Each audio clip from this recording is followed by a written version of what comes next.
5:15 in the a.m. Yeah, We got man. another 45 minutes to go. Sitting here with peeweedread and DJ Dunk. I'm Man, Lennie DJ Chism, your Dunk. host. Roughly 34 degrees outside. It's still nice, you know, for you night owls. If you by chance missed any of the conversations we had with Mr. Peeweedread, please feel free to go to the KFai archives and just look for the Lennie Chism Show and click play. And you will be able to hear the entire evening we spent with Mr. Peeweedread. Also, you'll be able to hear his songs again. So, and we're going to also give him an opportunity to tell us where to find his music, some of his upcoming dates that he's going to be performing at in the Twin Cities and around. So if you got your traveling shoes on, maybe you can catch up with him somewhere else in another city. One of the things we just talked about after I got done playing Bootsy Collins, I'd rather be with you, you know, for the young guy. You know, just give him a little slack here. Then I played Corinne Bailey Ray. She did a cover by Led Zeppelin, Since I've Been Loving You. And one of the topics that we came up with, and I asked him, I said, where are the women at in the reggae world? Right, totally. They're here, but again, they don't get the same type of recognition as any other artists do, because, you know, there's just not as strong of a market. It's really male dominated, but when they do come out, they come out hard. You know, you had Lady Saw back in the day. You have, I mean, Sister Carol, Sister Nancy. I mean, you name it. Dawn Penn. They have classic rhythms. Marsha Griffiths. You know, the women that sang with Bob Marley. They have massive careers. Cheryl Franklin sang with Jimmy Cliff. You know, and like they have beautiful voices. But the thing is, what's going on now? There's a lot of equality coming into the music business because women are starting to take over some of the production. Uh-oh. Yeah. You That's gotta the way to get yourself in. Well, you know, in order to make it open, you gotta have people producing it, Right. and being in the bands and playing the instruments. You know, I work with a young lady that plays saxophone. You know, she plays in a few bands. She's wicked. Or you know, I work with some other people, other singers. But that's the hardest thing, because most of the female singers end up getting pushed to the background, and the son gets to go out for, you know, firstborn goes out. So it's kind of the same type of philosophy going on in music. But when that singer goes out there, she gets all the attention.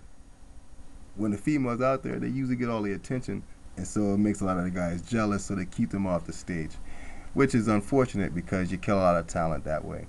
You know, and usually what you get on the flip side is women that can't sing but look good. Yeah, you know, that was something I was going to mention. You know, if you were to give some upcoming female artists direction, you know, is that something that they want to be broadcasting? Right. You know, or should they, you know, be a little bit more respectful? Or is that something that is respectful just Right. because it's accepted? Right. Well, I think females definitely have a place in all music, reggae music especially.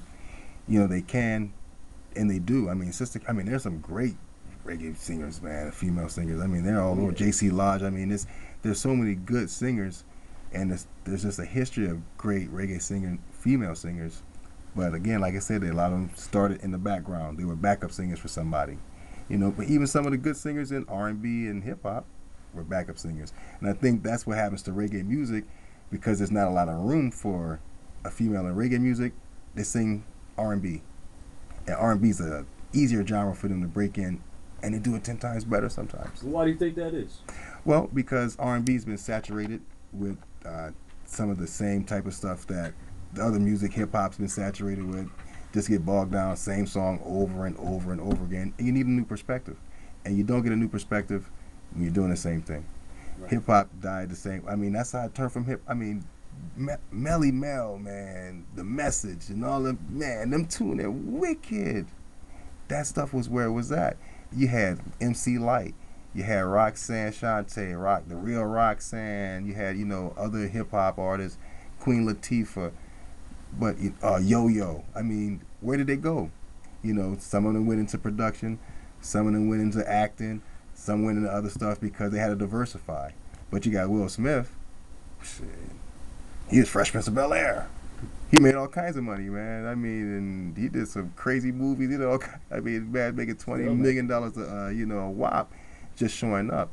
And so once the females get to that point, I mean, they can get that kind of firepower, but either get over-sexualized, or they get, you know, they push them into another area. You know, you got to do this, you got to do that. But now they're doing it to guys.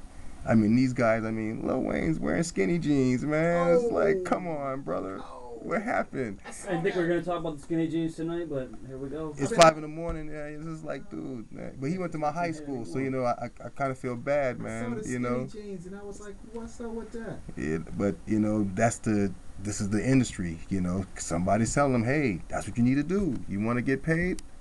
Get them skinny jeans. Get those skinny jeans on, buddy. Put them on. Squeeze in them. Not tight You know, enough yet, no. go call Birdman. He might need to help you with some. But it's crazy. I mean, these types of things going on, and actually, you know, I know a lot of brothers that grew up with those guys, man. You know, I got brothers that grew up around my house that's still working with, you know, Cash Money Brothers and so forth and so on. Man, in New Orleans, it's a music go around. When we had back in the day when you used to have music go city to city, New York had their time, Miami had their time, Two Live Crew. You went to Atlanta, Outkast. It finally made it around to New Orleans eventually. You know, Minneapolis, you know, with Atmosphere and some of the Brother Ali and those guys. I mean, I know all these guys, you know, and that's it. It tripped my son out one day. He said, "Dad, you know Slug by his real name?" I was like, "Yeah, I mean, it's all right, brother. I mean, you know." Slug is an all right guy. Nah, he's a Sean, cool said, guy. You know, Yeah, he's a cool introduce brethren. himself in public, you know. Exactly, you know, but it's, you know, you got to get kids, because I've never been awestruck, and I think that's one of the things with music, especially with females in music.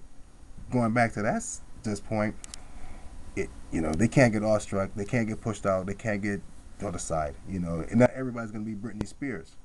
So where do you fit in? So you get a lot of backup singers, you get a lot of that, but what they need is an advocate, and generally it's gonna be a female. And man, I think that's one of the better things. Start promoting more female singers, especially in reggae, because the market's not as untouched, but it's not especially untouched in America. Well, you know, one of the things that I want to do tonight before we go is I have a couple artists that I want to kind of give a little shout out to. New Edition, I guess they got you know, they got a Lifetime Achievement Award. Okay. And them brothers have been around for a minute. You know, Oh, yeah. They've been through a lot of controversy. Right. And, you know, but just give them a shout out for that. The BET Awards is what it is what it is. Right, But right. bottom line, they have been entertainers in the industry a while. I want to give a shout out. Got a song coming up by Johnny Gill, Rub You the Right Way. He came out of that New Edition group. And then we got a couple of the tracks. It's roughly 5:24 in the morning, 5:23, 24 in the AM. That's We've right. been joined by Peeweedread. I'm Lennie Chism. Guest DJ, co-host DJ Duncan's in the house. Oh. And we've been entertained. Hopefully you guys have really enjoyed some of the background information and the knowledge that Pee Wee's dropped in Pin. He dropped some knowledge, and we're gonna definitely you know, give him a wrap up later on. But definitely he's dropping some knowledge up in it. Between the songs, we're back here playing. We talked about a lot of different issues tonight, but Pee Wee dropping knowledge on y'all, so I can understand why he's getting that popular vibe, because his music is definitely an extension of his personality. Dropping Respect. knowledge on him, Pee Wee. Respect, Roots.